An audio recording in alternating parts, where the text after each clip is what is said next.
Okay, well, my name is James Brethour, and this morning I am hosting the Rainbow Racism Seminar Webinar Series on interracial relationships and the queer community.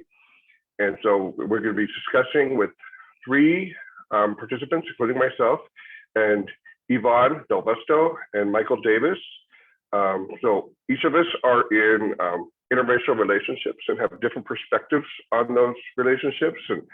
And we're going to be discussing on our experiences with racism within the LGBT community in particular, and how we all know there's lots of racism external to the LGBT community, but what we're here discussing is we're trying to focus on what we experience within it, what are the rewards and what are the challenges we face being interracial couples in the queer community.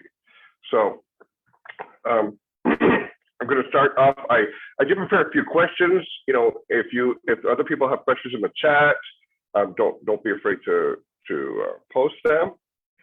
But my first question is just to give an introduction to each of us, is how did you meet your partner, spouse, depending on how you view your relationship, and how do you describe each of your ethnicities? And I guess I'll start with Michael. Sure. First of all, thank you for having me. This is definitely quite the conversation to have during these times. So I'm African-American, Black. I don't really see myself any way differently. And meeting partners nowadays, in my case, it's always online for me. I haven't had the luxury of meeting somebody at the grocery store or at the gym. So mostly online through apps or whatnot. So yeah. I think that was all the questions, right? Oh, okay. And so what would you say your partner, spouse, what do you describe your ethnicities? I mean, your partner's ethnicity. Oh, my partner's white in this regard. Okay. So, yeah. Okay. Okay, Yvonne? Oh, I think you're muted. There we go. Hi, James, thank you so much for having me here. Michael, it's a pleasure meeting you. My name is Ivan, and I am been with a partner for 15 years. He's American. We met, like many people, on Adam for Adam 15 years ago. So I'm sure a couple of people remember. And I would describe him, in my mind, I thought he was calm, a relaxed white boy. That's what I was kind of looking for. So, and I thought that white guys were just like homebody and relaxed.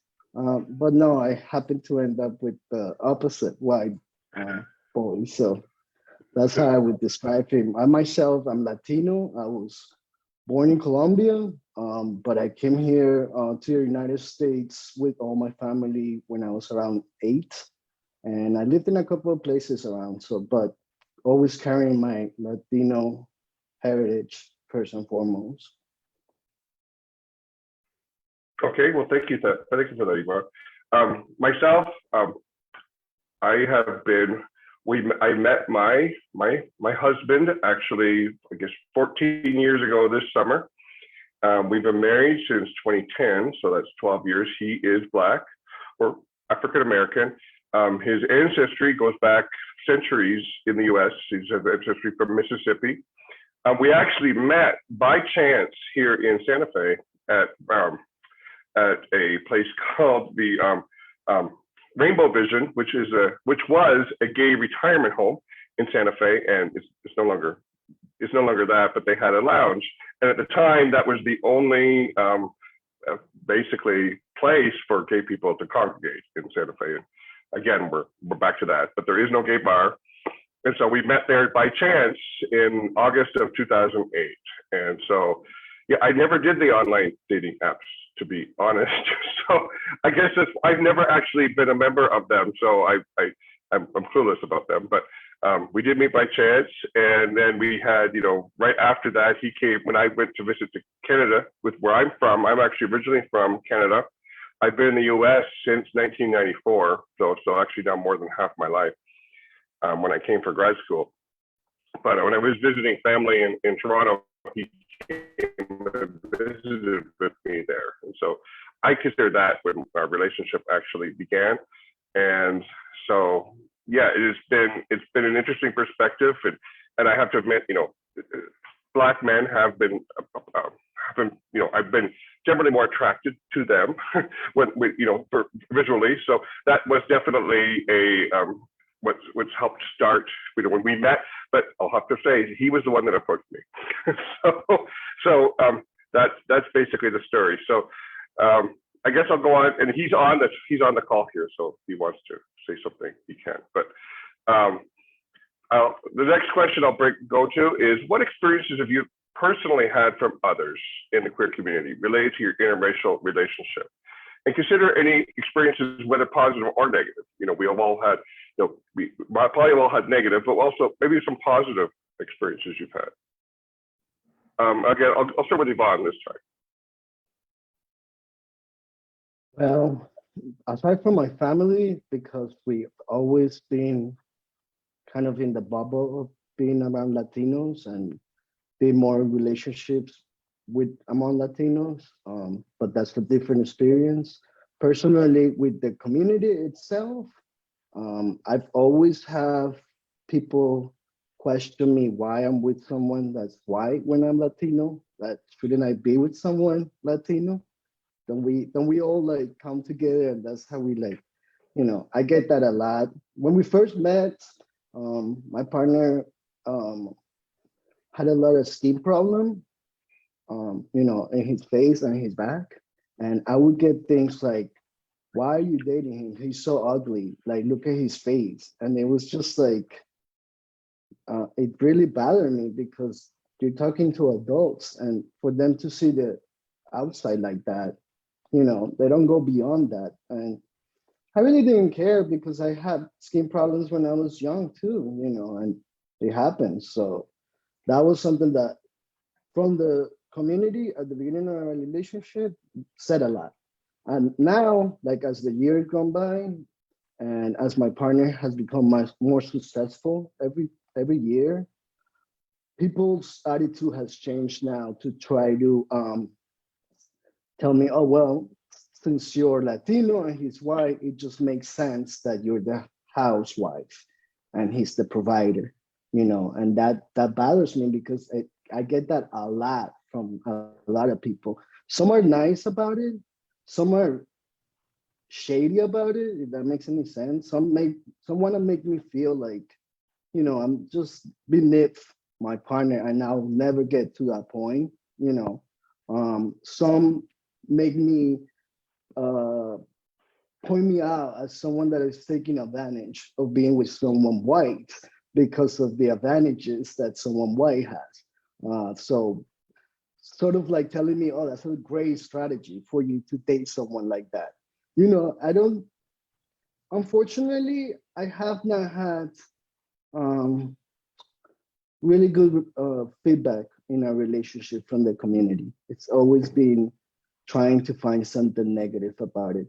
And it always also comes down to the putting things in your mind. My partner travels a lot, and when I go out in the city that we live in, a lot of people know my partner, and people for some reason feel the need to try to feel things in my head. Oh, your partner's house, it must be having a great time out there.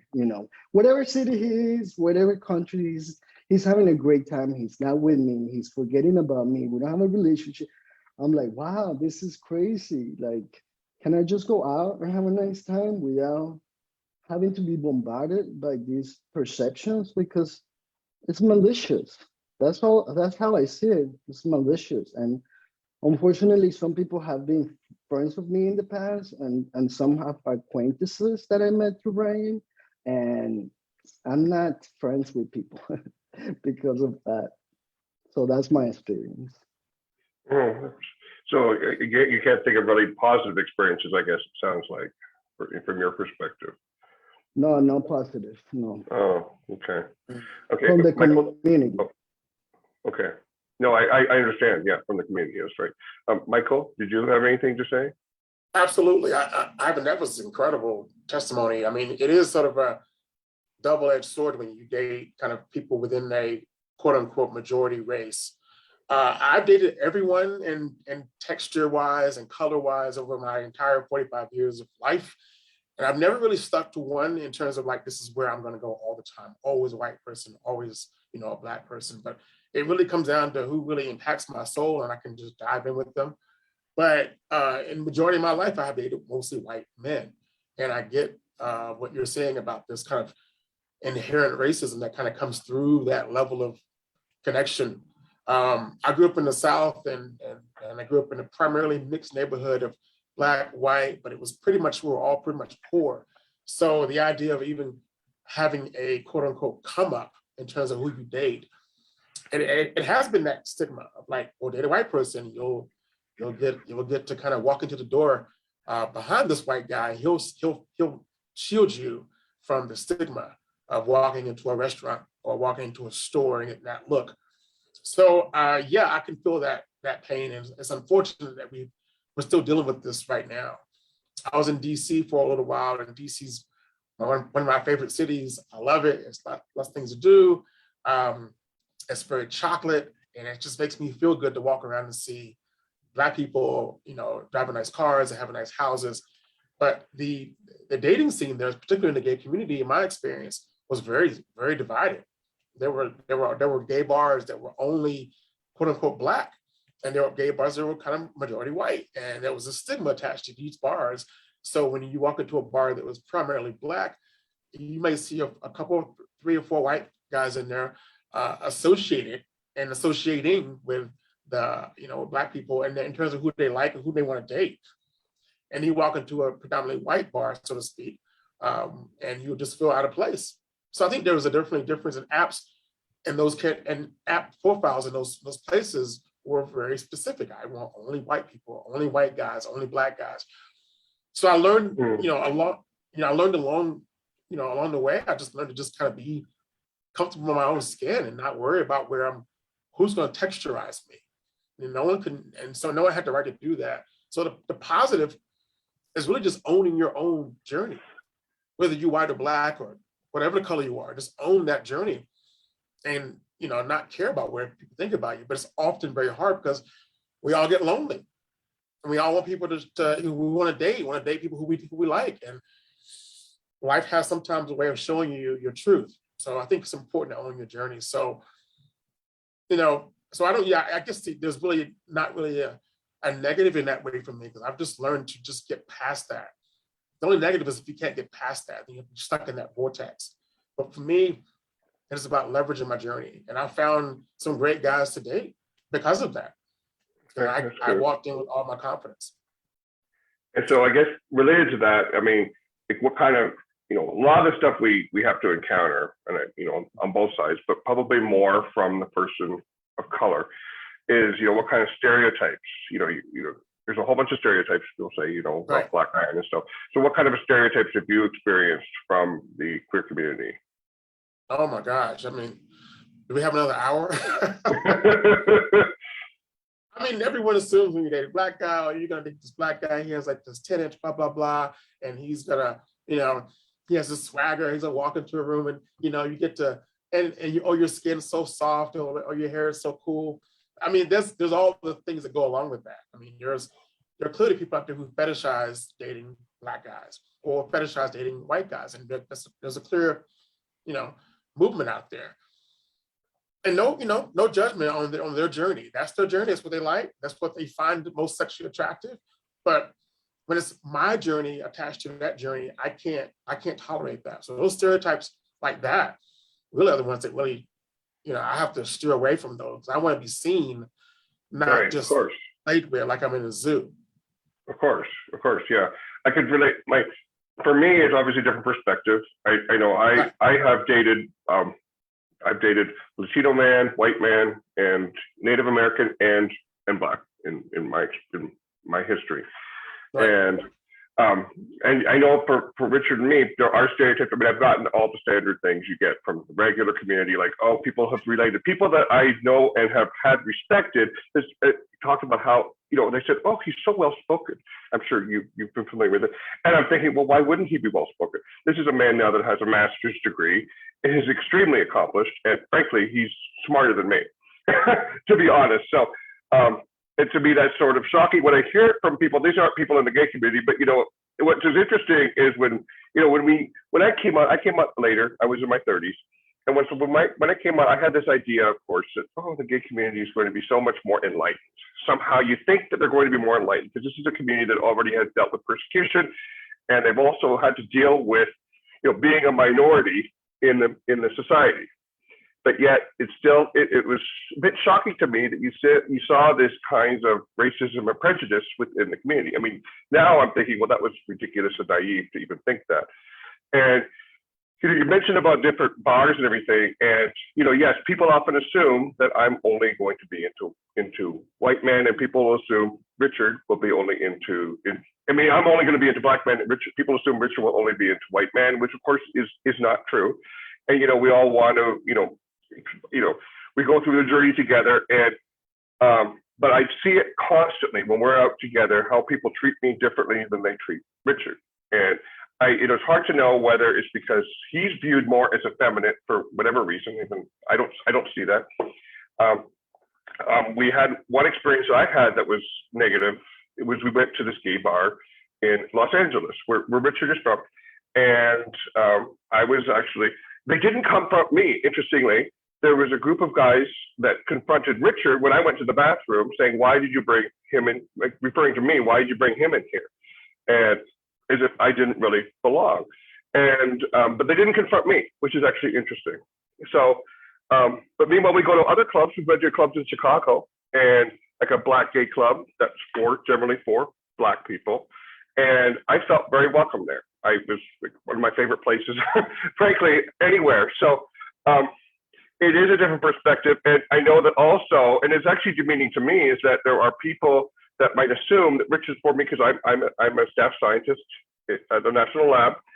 And so I'm relatively well compensated. People will assume that Rich is for me only because of my status or because I'm white. And that's actually demeaning to me because it's like as if I have nothing else to offer in a relationship.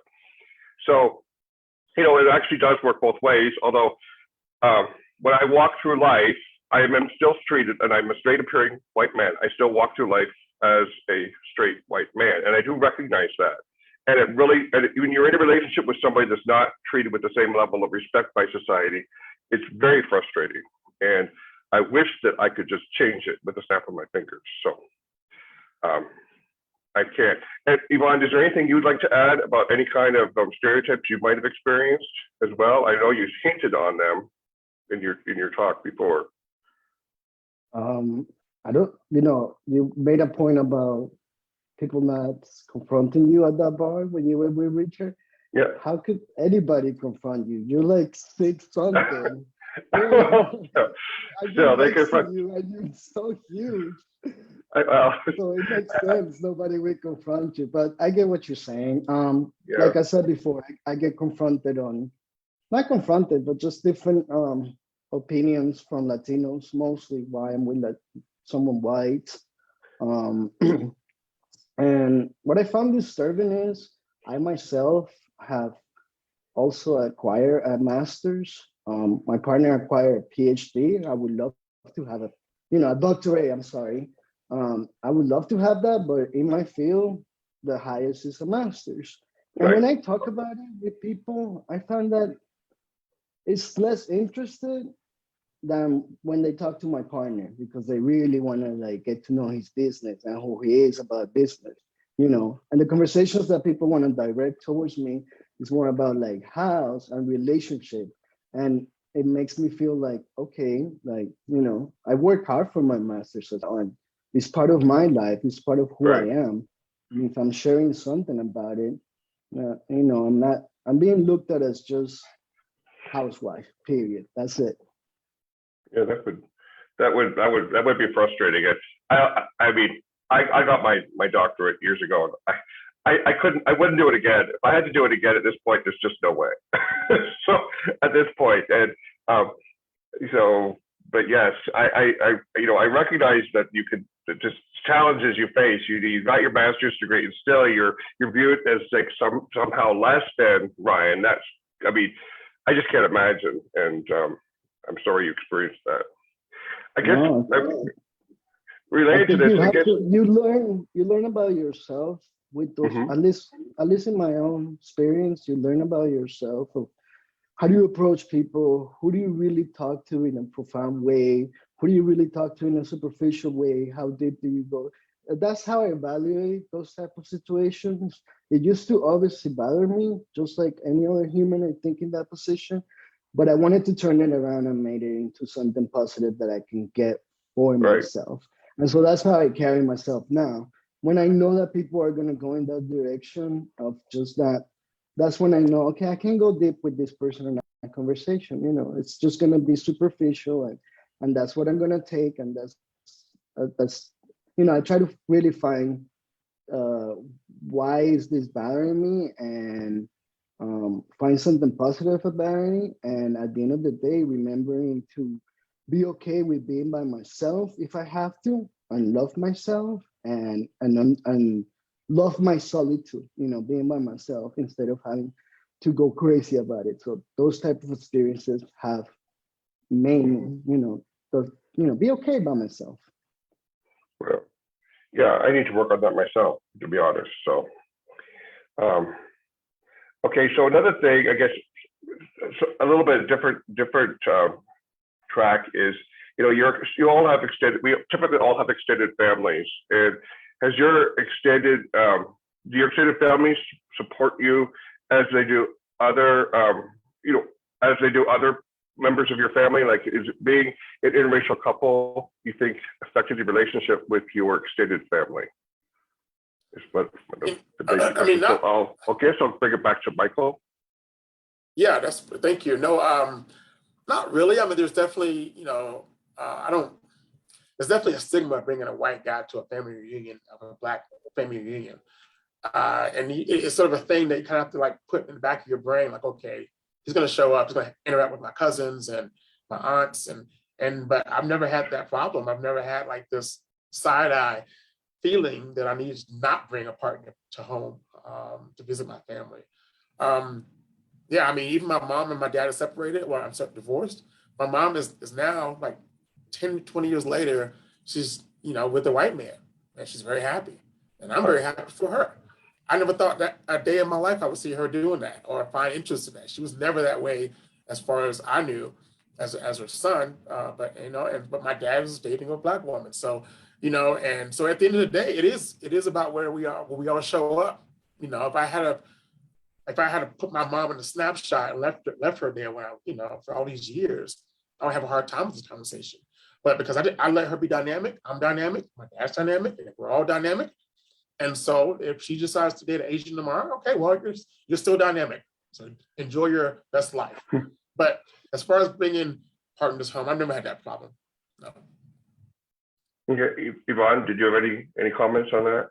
About your extended family, the fact that you were in a biracial relationship or gay relationship, has that impacted your relationship with your family? It actually has.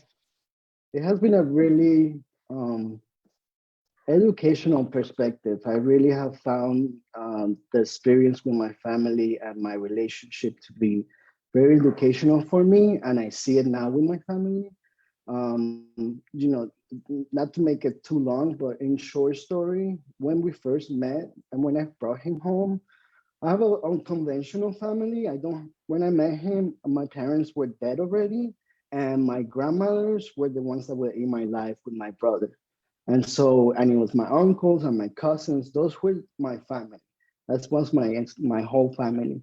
And so I really never got a chance to bring a boy to meet my mom and my dad, although they knew before they died that I was gay. And, that was a different story. But with my grandmothers, we're talking about a different generation. Now we're skipping like another generation. My grandmothers came from the country. They used to pick coffee and cotton from the fields, so it's completely different idea.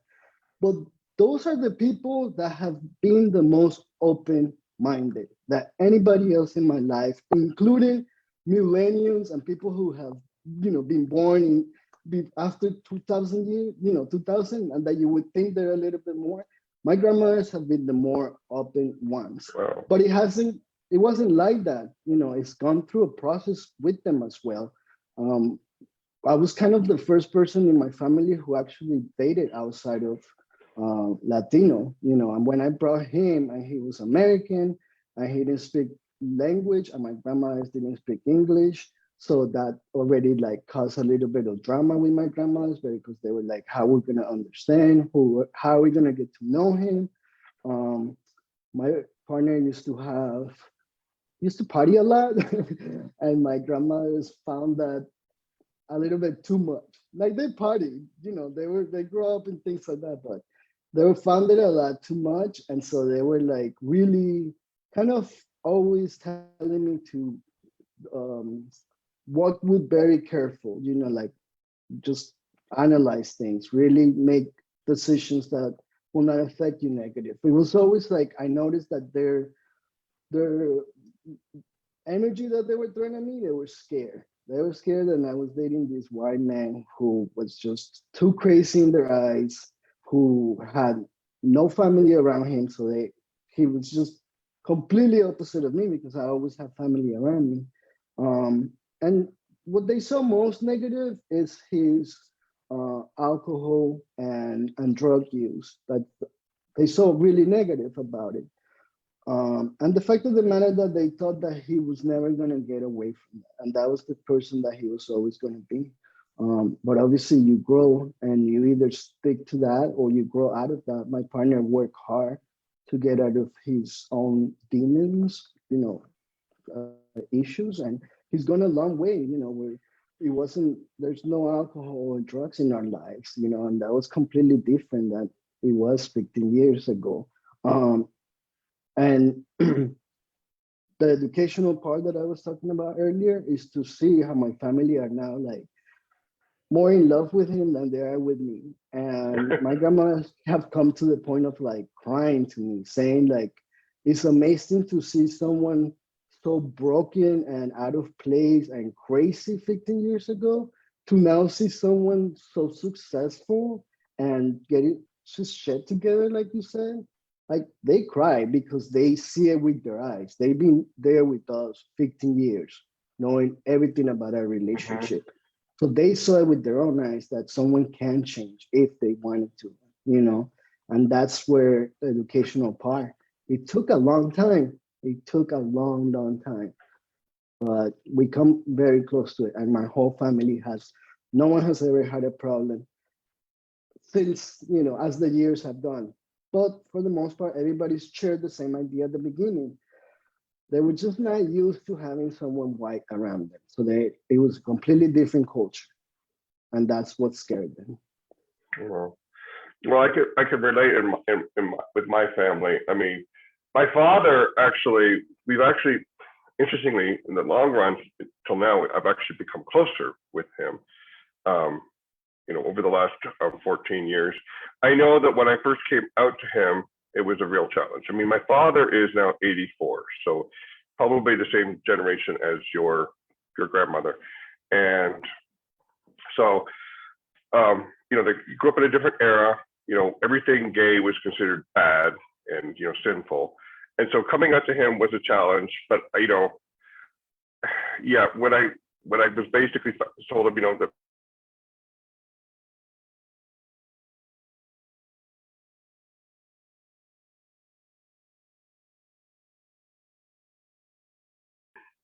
I don't know what happened. Are you still there? I don't know what happened to my thing. It just died for a second. I don't know how much you heard.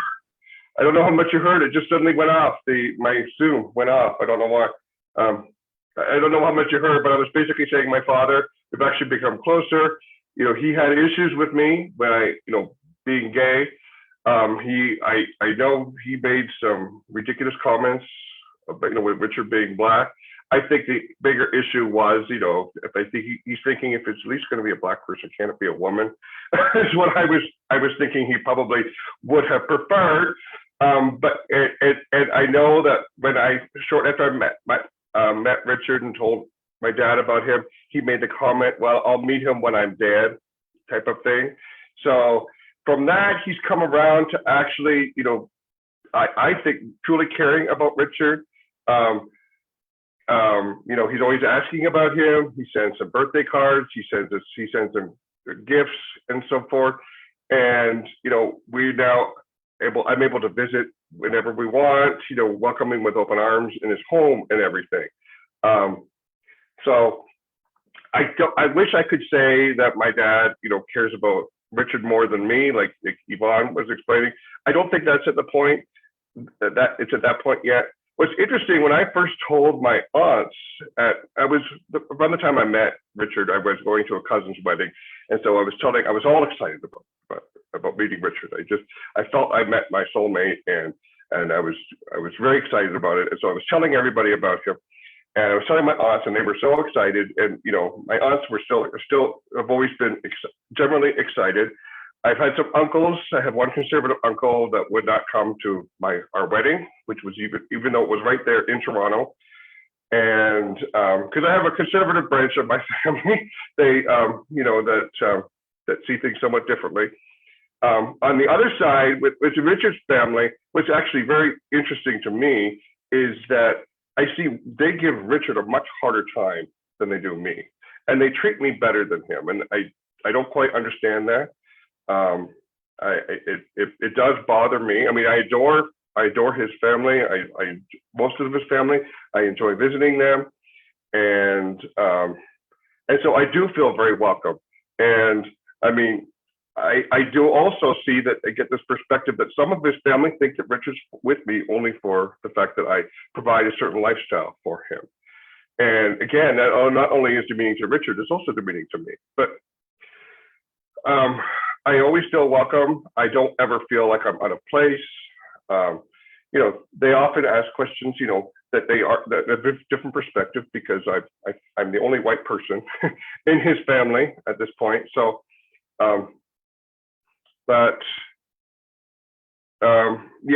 I don't know what else I have to say, but I'm just amazed that my father has come around and grown so much as a man who's now in his 80s. So that was amazing to me because I didn't think that was possible when we first met. So what's interesting is I don't think that would have happened with the relationship with my dad and I if I had just been with a white man, to be honest, or we're straight. So, and I think we got another question on here. I wanted to ask a question that disappeared on me. Okay.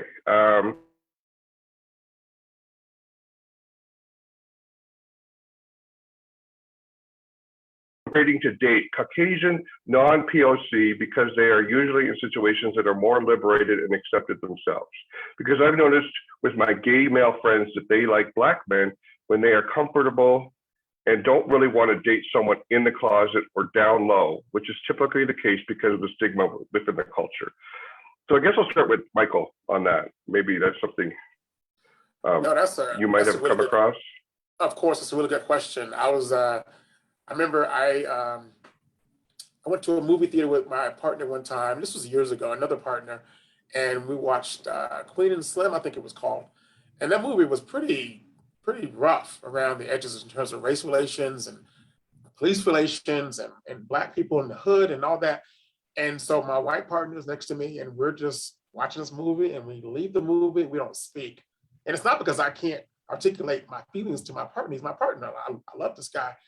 But it was a clear definition. It was a clear defining moment between us that he couldn't comprehend that lifestyle. And I didn't give him enough boundaries to understand my lifestyle, my interpretation of that movie, even though it was pretty, rough around the edges for me. I resented him for that. And we didn't speak. And I noticed it immediately. We left the theater. And so we go to the bathroom. He goes to the bathroom. There's a black guy comes out of the bathroom at the same time, coming out, he goes in, and we dive right into that movie because he just saw the same movie. And it was like, I realized in that moment, despite this stranger walking up to me, we had a connection that didn't need to be explained, didn't need to be unearthed, Right. didn't need to have a TED talk about it. Like we just knew. And that's the difference. Dating a Black person for me is probably it's the easiest, and it's the most core of who I am as a person, as a male, as a Black man. I don't mind doing the detail. There was a question about how do we educate and bring people aware, bring white people or other people of color in this case, aware of our journey. I mean, that's a hard question to answer. Time, maybe experience, time, maybe working and going and living in that space with that person of color. But in that example with the movie, we just had to have time to process what we just watched. And he had no idea how to be my ally in that space. And I had no idea how to have him be my ally in that space. Even though we were together, we were, intimate and, very, very connected. But at the end of the day, it does come down to this valley that we have to all kind of cross individually. And sometimes our race and who we show up as is the loudest thing in the room. And sometimes that's the hardest part about being a minority, is that you walk into a room, you've already spoken without even using your mouth. And so I think that's the difference in that conversation between my ex and that time when watching that movie, was that I could leave the theater and I'm already kind of in this visceral mode, and he could walk out of the theater and not have any impact from that space. So, Yvonne, did you want me to repeat the question, or did you have anything comment on that about, do you feel it's more liberating to date Caucasian or non-POC people? Most definitely, I feel liberation dating someone white. As the year has gone by, it used to bother me, but like I said, I try to turn things positively, and now I use it. It's okay for me to walk into a place and know that the privilege of being with someone white, it's gonna, just make me good service, let's say at a restaurant or at a bar, or when we go, out of town somewhere, like if we go out of the country, they're gonna treat him like a king because he's white. They assume he's got money and I'm connected to him. So it all works out really well for me as well. But it's because I'm turned, the negative aspect of it into something positive. It used to bother me that people used to think that way, It's more liberating to date someone that's white or Black or whatever other color, and I never really had myself an experience like this. I've always, before Ryan, have dated Latino. And Ryan is, in a sense, because I lived here for so long, I do have that, culture of living here, so I understand certain things that Ryan likes and not like. It wasn't foreign for me, to see that he likes certain things that I knew that were just about this culture, right? But it's upsetting to see that we still have that, that stigma.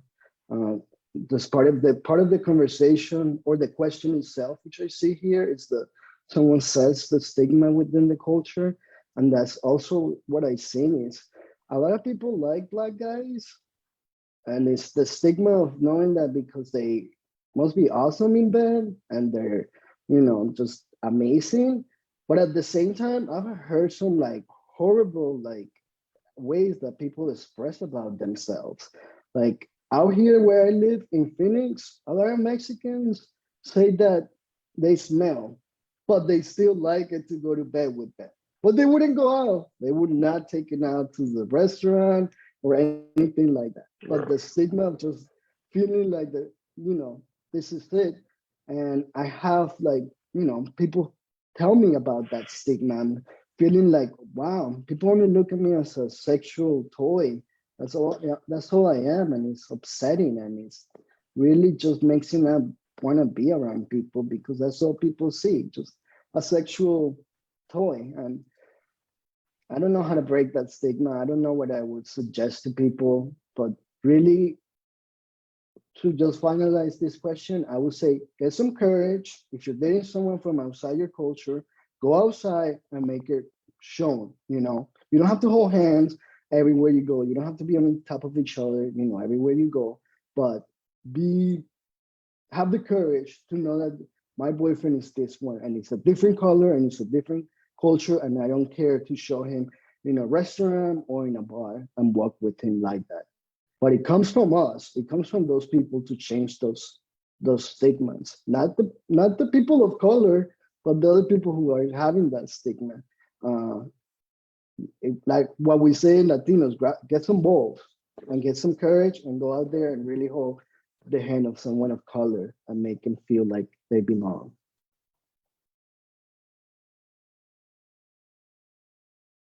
You're mute, James.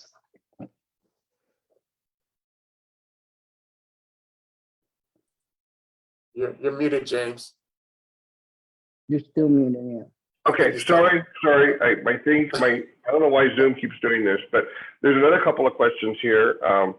One from Stephen. How do interracial relationships go about educating and enculturating your white partners and helping acquire cultural competency? Well, that's a good question.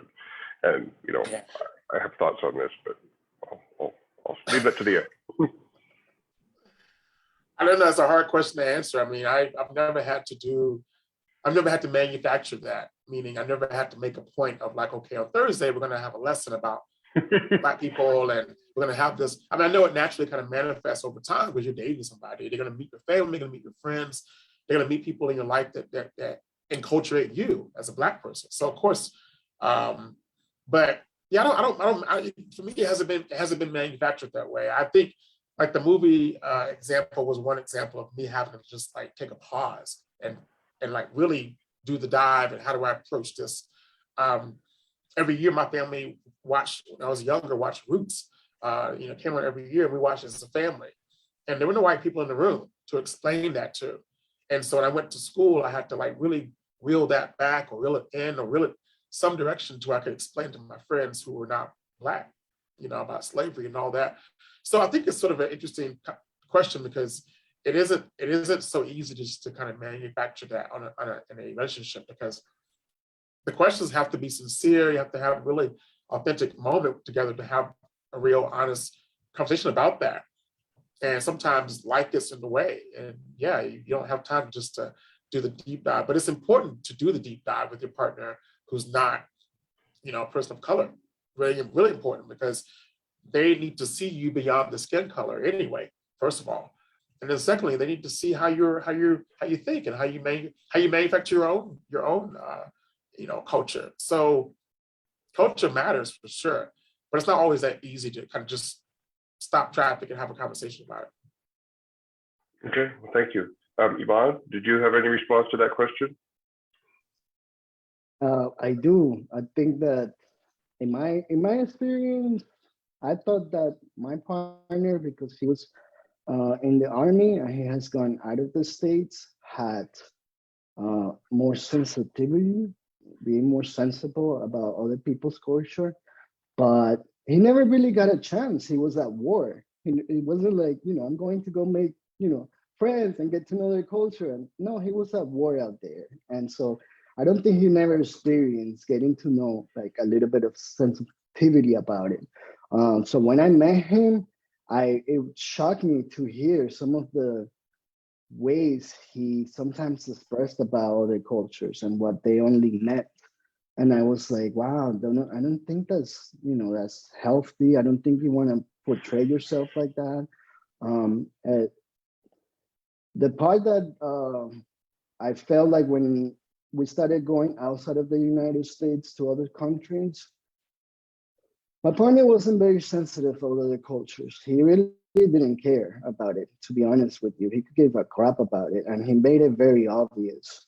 And I was upset because I'm from another culture. And so I had conversations with him on like, hey, you don't want to do this. You're in a different place. Like, this is not how people react. Like, people are more friendly because we went to a lot of Latino places. People are a lot more friendly and so forth. And he really made it obvious that he had no idea how to understand where he was and take the culture and really be respectful about it, right?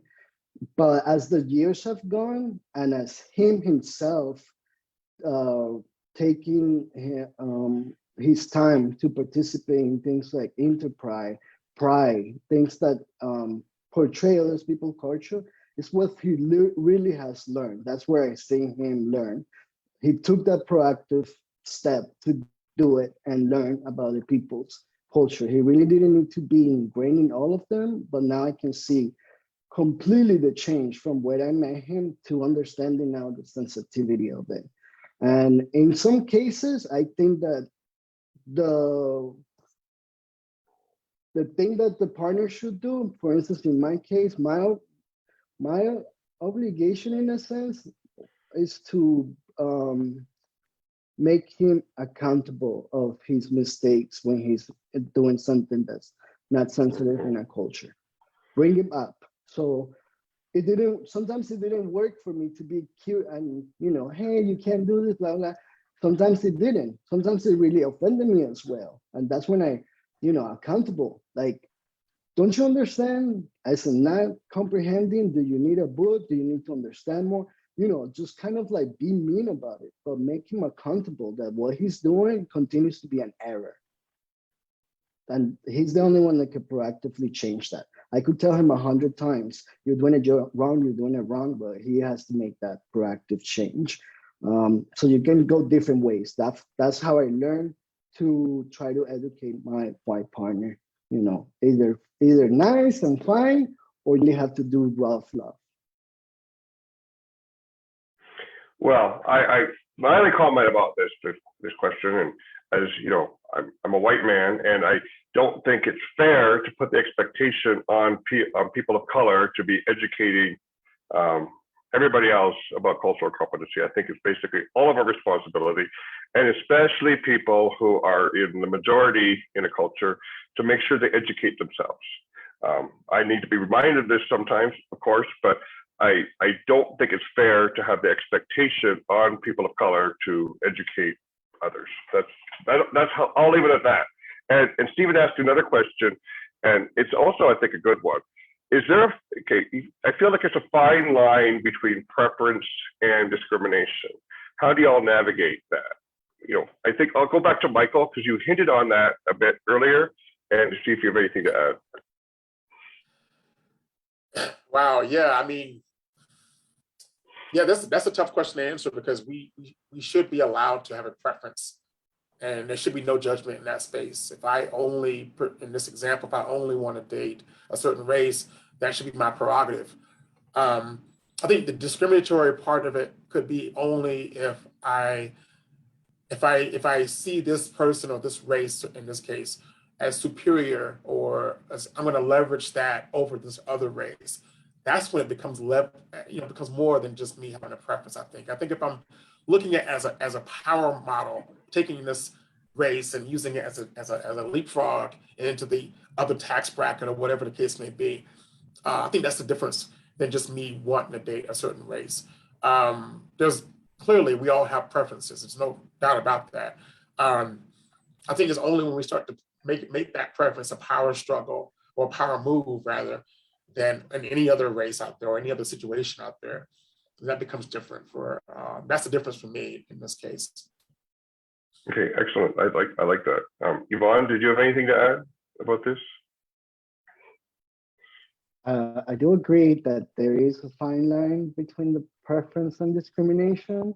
And I myself have been in that situation where I make preference, I've been myself in that situation where it has been brought up to me, like, hey, you are discriminating by saying this. You shouldn't say this, or the way you approach it, because I've been, I like to be ingrained in different cultures, and I grew up in New York, which is a melting pot, of people. I've learned to pick up certain things about different cultures, and sometimes it might slip something about someone else's culture, and it has been brought up into my attention. You can't do that. That's discrimination. Either you learn it differently, or you just nothing about it. So it really also is us learning, the people of color, too, as well, like doing our job as well too, I guess. Okay, well, thank you for all that. I know that for me, I mean, as I said, I have a preference too, and I think the difference is if it's like a fetish, and I know Yvonne, you were mentioning with like Mexican guys into black men, they'll sleep with them, but they won't take them to their families or won't take them out. Obviously, that is drawing the line. That to me, that's discrimination. If you're going to use a person based on a stereotype of their race, and you're going to view them as less than a person for whatever reason, that is discrimination.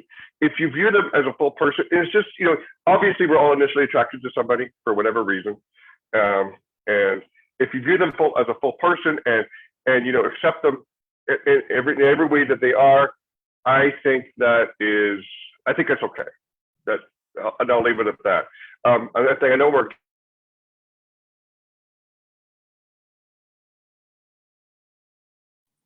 Oh, I think you froze up again, buddy.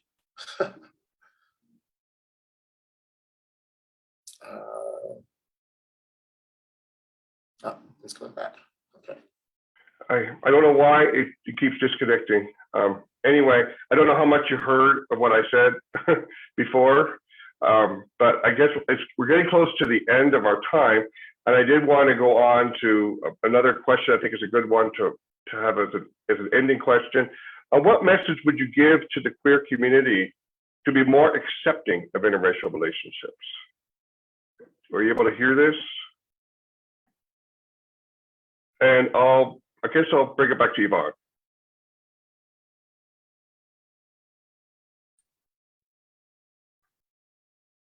Sorry, I couldn't hear the question. Oh, I'm sorry. Yeah, I don't understand. I have full signal, so I don't know why I'm having internet problems this morning. But what message would you give to the queer community to be more accepting of interracial relationships? And I'll bring it to you, Yvonne, first. I think holding each other accountability is one of the things that I would say when you're among friends.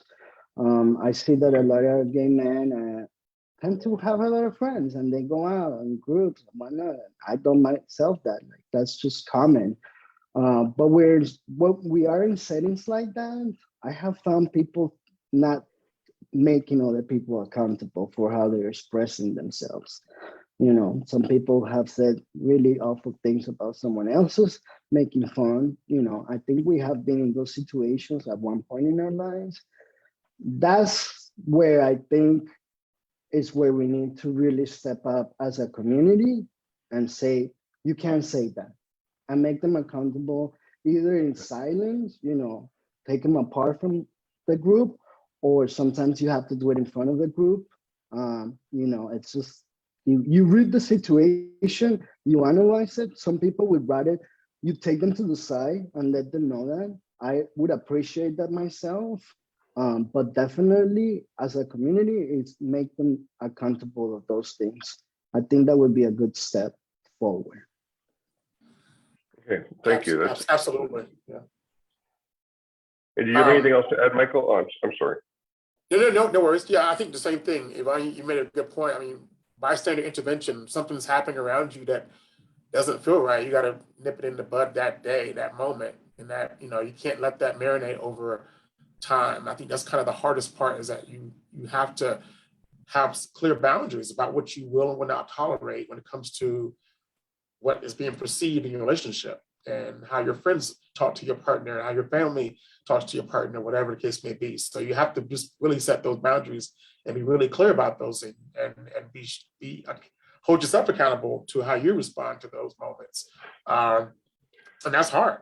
It's not always easy, because you're just going with the flow of traffic. But you got to stop traffic every now and then and say, nope, we're not doing that. You're not talking to my partner that way. You're not going to go down this path and disrespect my relationship.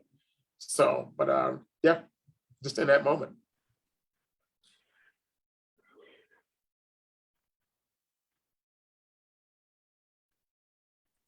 Oh, I think it's frozen again.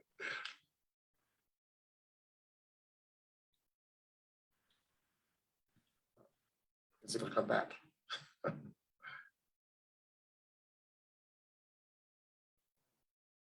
While we're waiting for James to unfreeze, let me tell There he is.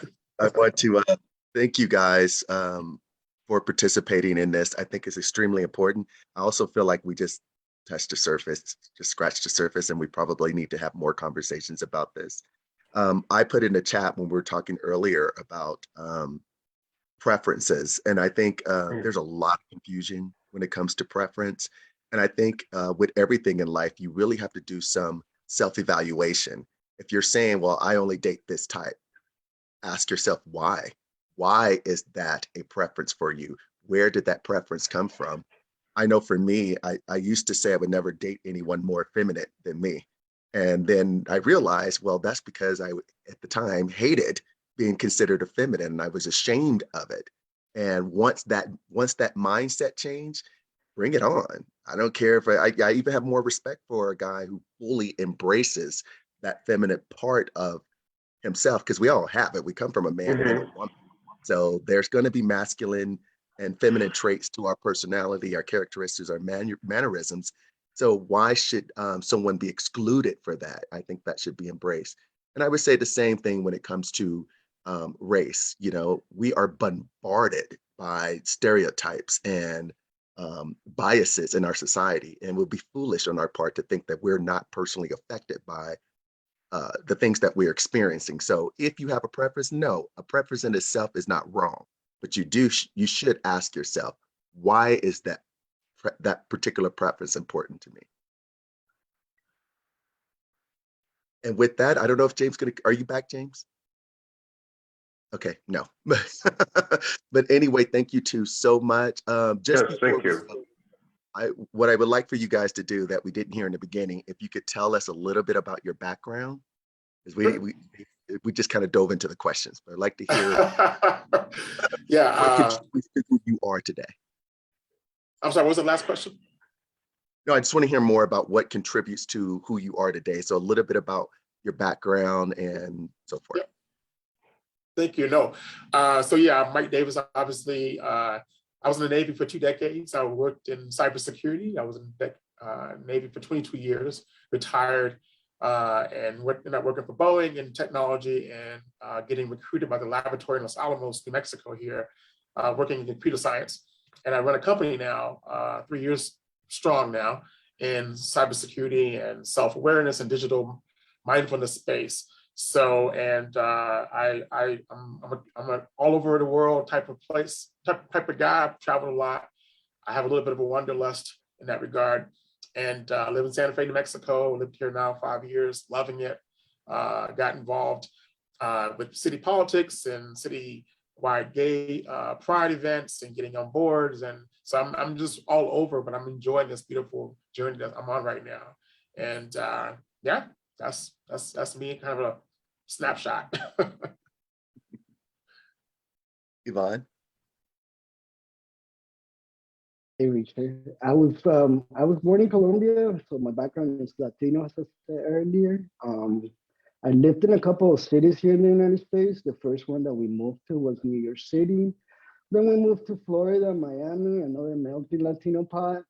And then I ended up here so far in Phoenix, Arizona. That's where I currently reside. Out here in Arizona, I was able to finish my master's degree. So currently I am a visual communication designer, and I'm also an educator. I tend to educate mostly on what I've learned about photography, which is my undergrad. That's where I'm more focusing, and that's kind of the workshops that I offer here in the city. The way that I try to get involved, because of my partner already being involved in the whole LGBTQ plus community, it's one that have interest me, but I live it through his eyes, and so I'm able to pursue a different one, which is the creative side. When I was here in the city, I was able to go to certain organizations that are nonprofit to really offer my time. There's a separation between art and design, and that's just kind of how it's always been. And I like to get a point of view of both. So I tend to volunteer for organizations that center on art out here. But currently I am the Director of Diversity, Inclusion, Equity and Accessibility for a design organization. And that's been able to kind of also work as a networking with designers. And that's where I really put my passion into, just getting to know the creative community. Thank you both. James, are you back? You want to close out? Yeah, I'm back. I don't know why it's not been working reliably, but yeah, well, my background, as I'm originally from Toronto. I got my doctorate in chemical engineering from University of Minnesota. And since 2000, mostly since 2000, I've been living in Santa Fe, New Mexico, where I met my spouse, Richard, and I've been involved in Santa Fe Pride, in the executive board for several years. I'm now currently secretary of Diversity Inclusion Committee within InterPride, and I'm actually a researcher at Los Alamos National Laboratory.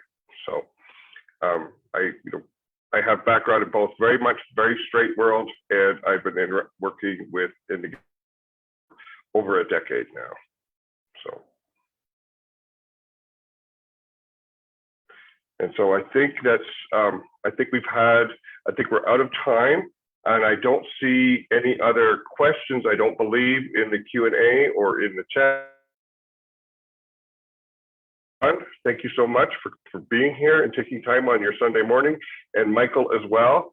I know that, it's just sometimes a pain to get up, early on a Sunday morning and do this, but I think this was really useful.